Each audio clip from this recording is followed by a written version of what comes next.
както с моя колежка влезнахме точно в този словесен двубой. Тя казва нещо, аз казвам нещо. Тя казва нещо и двете очевидно, нали, се афектирахме от цялото това, от целият този разговор, нали, знаете как енергията просто се нажежава и то дори другия нищо да не казва, то просто напрежението се усеща. И в момента, в който съзнах, че просто този разговор на никъде не води, че нито тя е удовлетворена, нито аз, реших да направя следното. Както ви казах, изчаках я тя да се изкаже, докато тя се изказваше, аз се опитах да регулирам моите нива на стрес и моята нервна система и просто докато тя говореше, започнах да дишам и да издишам спокойно и да си повтарям, че тази ситуация е решима и че може да се справим с нея.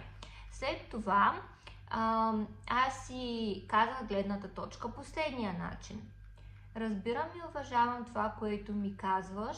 Съгласна съм, че през твоята призма нещата изглеждат по този начин, но на мен не ми харесва начина, по който комуникираш и адресираш ситуацията към мен.